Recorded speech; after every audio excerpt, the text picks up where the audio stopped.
What's up, guys? It's Colin Tilley. Welcome to Podcastle episode 555.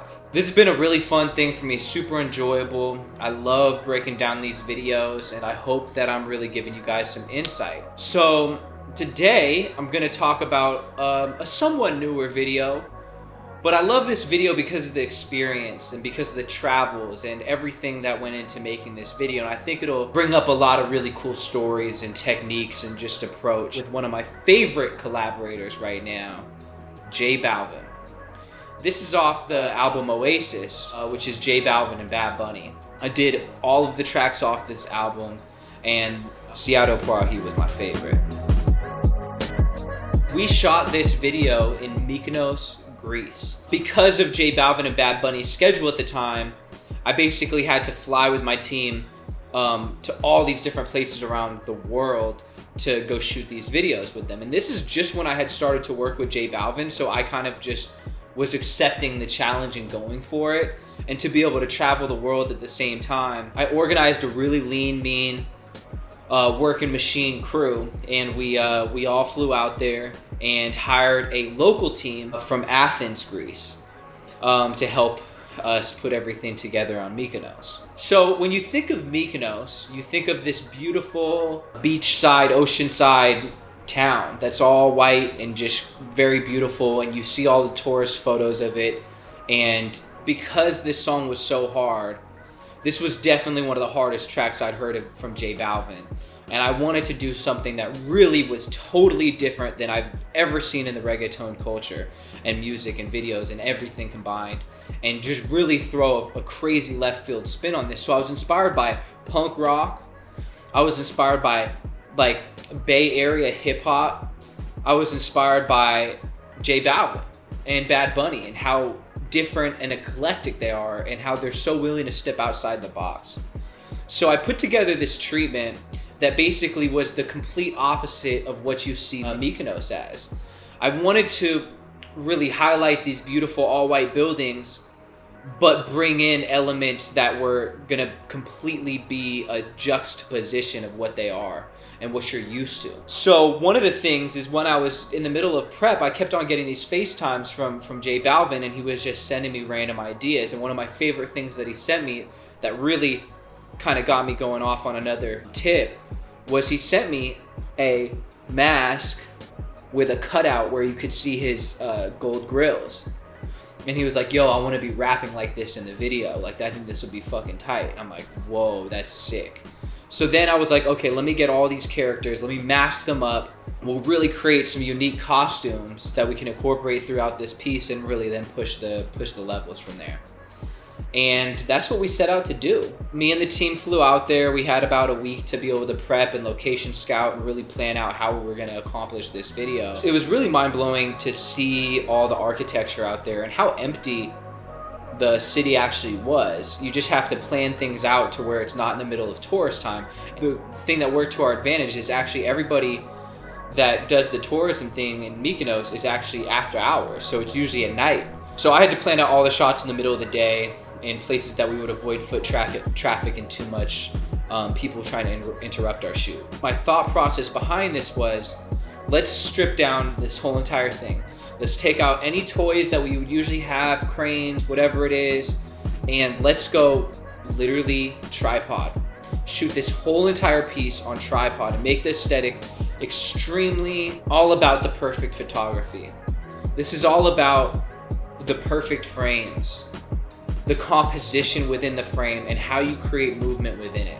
And that's my favorite thing to do in music videos when it calls for it. And this song, the beat, everything, I knew that if it was edited right with this style of framing and composition, the way we shoot this, it would really hit hard. And I think it did. Part of me and Elias's, Elias Talbot is my cinematographer on this. And we went out there early, and when we were out there tech scouting, we actually brought his small 8mm film camera. And we basically decided that we were going to shoot all of our like B-roll elements in a very abstract way and have it cut in perfectly with our Alexa footage that we then cropped 4:3, so it all matched and pretty much looked very similar. We did a nice color treatment on the Alexa footage after the whole thing was done to basically make it to where you couldn't really tell the difference between the film footage and the Alexa, so it all tie in a really organic way. Now, the advantage of us being able to go shoot all of these beautiful shots on our location scouts was we're not worried about, we were able to shoot these B-roll shots for like a week straight. And anywhere we went, we'd be like, okay, that's going to be great, because I knew that I was going to end up putting some creature effects into this piece. So this first shot, where I have the titles on here, directed by Colin Tilley, the Boy in the Castle logo, it's this really cool kind of eerie shot looking out at this crashing ocean, and all of a sudden this really wild alien-like creature comes up out of the water. And off top you're like, okay, what are we about to get into here? So when this piece starts out, you can really hear it in the beat and the way that it's all being cut together. Every single one of those notes and chords, you're able to actually cut these still images to it, and it all is able to formulate the scene. So rather than like a massive, camera move, you're actually able to get a feeling of the space by all the different angles of one space, rather than having to move all around it. You're able to move around it using cuts. And I thought that was a really, really cool element that we have here. This is when I really got to see another side of what Jose is capable of. And Jose, when he gets in front of the camera, he just lights it up. And he got to play into this like a little bit more of a morbid character with, some gothic elements, some punk rock elements, and some real deep hip hop elements. And he has the makeup on his eyes, he's got the red hair, the cutout face mask, and he's just absolutely owning this character in this world. And the contrast of it is just, it really explodes off screen, and you can really see it. I love the way his grill popped in. The fact that all the buildings here are all white, that's like you're living in like a world of bounce. You can bounce light everywhere. And when everybody's in all black, they really just pop out of this atmosphere. And the little elements of red that we used throughout was kind of a theme. It was, let's use all black, let's have Jose in the gold grills, and then we'll have elements of red throughout it that will pop in a really beautiful way. So all these bats in the sky here above Bad Bunny, that's done in post-production, and I just wanted to make it feel like you're kind of getting swarmed by these bats and birds that are just like flying through the air. And I think the black in the sky is another thing that helps make this world feel a little bit more menacing. So I called up my boy Mikey Boats, and I knew he had this dope ass team called the PDK team, and I was like, Mikey, like, can you get your PDK crew to put something together for this? Can we fly you guys out? And so Mikey is so talented, and he was able to choreograph these incredible dance formations on the fly with the whole PDK team, and that was special, and I think added a whole other element into our piece. And you see them as different characters throughout the whole thing in different scenes. But look, as you're watching this, remember, the camera does not move. It feels like it's moving, but it's all the energy that's inside the frame. And when you can place people in frames in different places and play with foreground and background and creating depth, that's the most powerful thing you can ask for. You don't even realize there's no movement. I love these moments where we place the camera somewhere and let it sit there, and Jose caught on to this really quick, and he saw that if he pops in and out of different areas, how graphic that'll be. So it's so much fun when you see some guys dancing and then all of a sudden Jose's head sticks into the frame and he does a crazy face and then he comes out of it. And it just was such an incredible thing to edit to. Vinny Hobbs edited this. I mean, he did such an incredible job. I love what he did on this cut. Okay, so this shot right here is something I really wanted to do. Bad Bunny is just such a crazy character. You can do so much with him. And so at this like hotel that we were shooting at, there was a hot tub. So we ended up putting him in the hot tub. We put the camera half underwater and half over, and then in post we were able to put these fish in and add this like kind of dress that was just moving in the water, and I just love the character that we created here for Bad Bunny. I think it's incredible, and it's just like a nice pop of color for your eyes too within all of this world. Okay, so now this is one of my favorite things that Mikey Boats and the PDK team did. Basically, I really wanted to have these like red ski masks, and then I just started looking up all types of faces, like of different graphic novel characters and comic book characters. And I actually had our wardrobe stylist out there sew on these smiley faces to their masks. And then in post, I had the smiley faces move, and we completely took out their eyes, so it's just black holes. And it's such a menacing shot. And it was in front of this chapel. And in post, I had our VFX team basically have what looks like blood coming down the side of the building, and then Jose was holding this incredible see-through red Louis bag, and the way he moved it, we were able to make it look like blood was coming out of that and spraying onto the camera. And it's just like awesome imagery that I really, really love. This was one of the most fabulous days creating. So then another fun thing too was because in the town there, the alleyways were so narrow, we were able to skew the camera up in different places and then have Jose or some of our dancers or extras or whoever it was basically like prop themselves up to make it look like they were sideways in the alleyway, and then we just totally mess with the perspective in the camera so it just looks like things are upside down or whatever it is.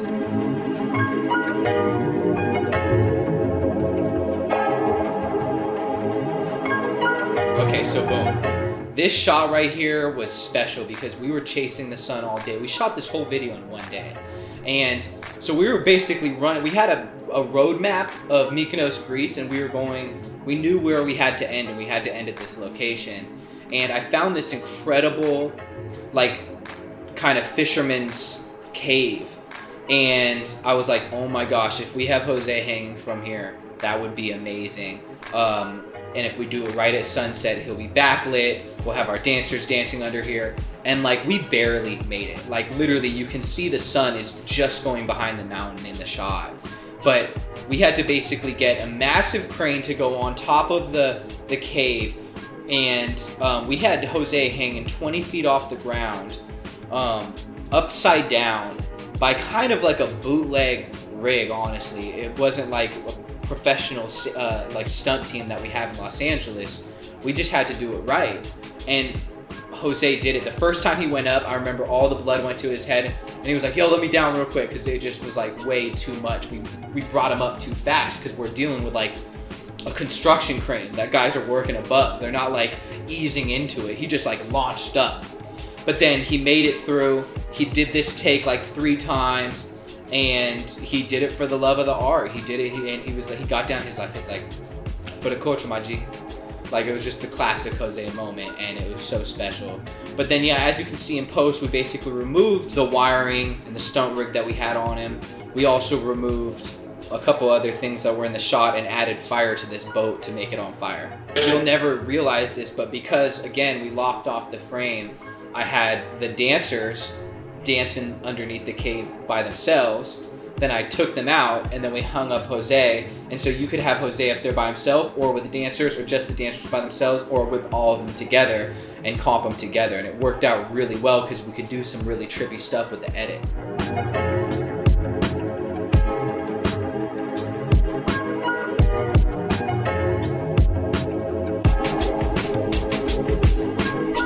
You gotta just take the elements that you find in a country. You got to really utilize what you've got. And I kept on seeing these like little food buggies. They're like these mini trucks that are like these beautiful, bright, vibrant colors. And I was like, we got to use those as like, you know, our mean mug vehicle. So we ended up, you know, sourcing like 7 or 8 of them and having them come in and park on this hillside. And we basically used a hill that was like just completely sideways, propped the camera up sideways, and it looked like everything was on this wild, wild slant, and everything was kind of falling through the frame. So I had J Balvin and Bad Bunny lean completely sideways with all their gravity to the right, so it felt as if gravity was against them. And then what Mikey Boats did And the PDK team, is they all started climbing up through the frame as if they were like climbing up a wall like Spider-Man. And all that movement just was so cool. And to help really sell this, I had my VFX team make elements falling through the frame as if it was falling down a hill or something. I had this weird thought in my head to get just like a mascot bunny and have him sitting out on this like lookout and seeing these explosions happen in the distance. And so we ended up doing it. I'm glad we got those shots because they're like really cool. So then we have this final shot of Bad Bunny sitting in this cave with this crazy like Kiss-like makeup on. And he's just totally playing his character. And you'll see we do the one camera move where we do a slow push in towards his face. And I just think that the demeanor that he gave us and the character that he ended this entire piece on was just picture perfect. I thought it worked out really well. And we did a lot of speed ramping of elements within our frames, and that always looks very cool when everything's very still and you can speed ramp people and play with time. And I think that did so much for the piece. So all in all, I think that this is just a really artistic piece of work, and I'm really proud of the work we did and the fact that we were able to go to another country and put this together and do it with minimal resources, but still give it a big production value and thought process and just the way that we approach things, even though we had limited resources on this small little island of Mykonos. So yeah, I think there's a lot to be said about taking a video like this and the approach and shooting it in another country versus shooting in Los Angeles or somewhere in the States where you have all the usual resources. I mean, number one, we found such an incredible local company, and my boy Gregorius out there in Athens, Greece. They were able to really help us streamline the process as far as finding locations and making sure that we were taken care of as far as being able to get from point A to point B and source cameras and all of that stuff. But you know, it definitely is more about creating a tighter knit family and a very tight team. I mean, our crew is very small on this project, but it's about changing your mindset to working with the resources you have and bringing things in from the locals, whether it's extras from Mykonos or, you know, sourcing people that usually wouldn't style a video like this, but have the mindset and imagination for it, and putting all of those elements together in order to create these scenes. And it's also just about being smart. We didn't bring lights. We didn't shoot with any lights on this video. We just were bouncing light, and we were shooting with all natural light. And when you're doing that, you're avoiding having to bring, you know, all of this electric and a whole, you know, set of crew that you usually would need. So, and I feel like we were still able to accomplish a very high contrast, aggressive look that I was going for. And you know, for me, my approach, you know, I definitely do bigger productions a lot of the times in Los Angeles, but there's something that's really poetic and, you know, brings a whole other side of your creative brain out when you just put handcuffs on and you put your hands behind your back and say, okay, I'm going to work with minimal resources. I'm going to go back to what it was like when I made Deuces. And I'm going to take that same approach that I used when I did Deuces, but now with new artists and all of the things I've learned over the last, you know, 8 or 9 years since Deuces, and apply those to this now that I understand framing a little bit more and that I understand the power of minimalism. Because when you use minimalism right and place the right things and the right details in your frame, it's so much powerful. Less is more. And you really, I think, get to see that come across in this video in a spectacle, in a way that you aren't used to seeing. And that's why it really caught a lot of eyes and got a lot of people's attention, because it was one of those videos that just, you're like, I've never seen anything like that before. Hey guys, thank you so much for tuning in to another Podcastle. Sorry if I started to talk a little bit low. I started losing my voice at the end, but I'm gonna keep making these because it really is an incredible experience for me to reflect and to try and figure out ways to articulate the breakdowns and everything for you guys. And, you know, just keep dropping comments, keep telling me what more you want out of these Podcastles, and I'm gonna really try and keep spitting the game. So keep tuning in. We'll be back for episode 6. What video do you want me to break down next? I'm here. I'm ready to go. Thank you. Podcastle up and out, episode 5. Let's go.